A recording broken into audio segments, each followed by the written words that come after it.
Despite the corona virus that's in town and the crisis that we have, on May the 5th, we're going to have an election in the city of Pueblo.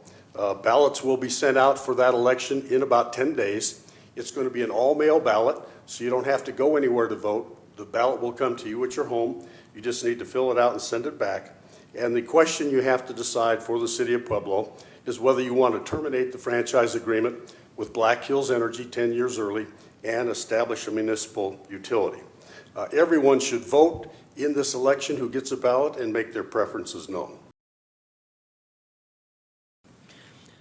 Mr. Mayor, is there a risk that the city would become bankrupt due to underestimating the timeline and the level of expenses to get us through this outbreak?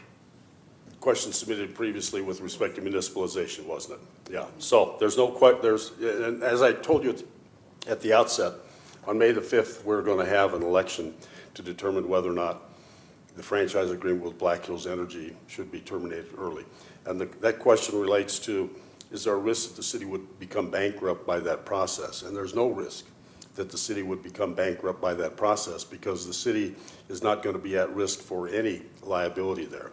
The plan that's on the ballot provides that the Board of Waterworks will assume the responsibility for this municipalization effort and will assume the responsibility for running the utility if that's what the voters decide that they want to do. So there's not going to be any city tax money at issue here at all. In fact, there's not going to be any tax money at issue in this municipalization effort because the Board of Waterworks cannot levy taxes. They are an enterprise and they derive all their income from revenues from the ratepayers. So all the expenses and all of the costs would be paid by the ratepayers of the electric utility, not by the taxpayers of the city of Pueblo, notwithstanding what you see on the television ads. So there's no chance the city would be bankrupt by this.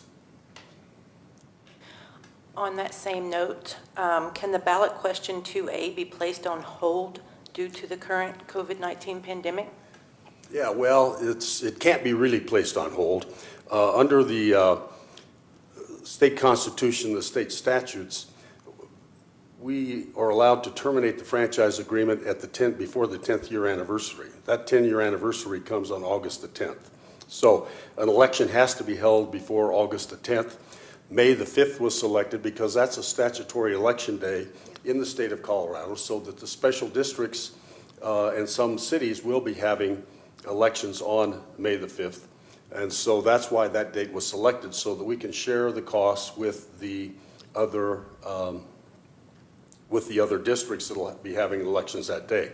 As I said, this is an all-mail election, so you're going to get a ballot in the mail. You don't have to go anywhere. All you have to do is fill the ballot out and return it. So, and plus, you've got a lot of time now to study the issue. I mean, if you're at home, go to the city's website. Take a look at the Phase 1 and the Phase 2 study.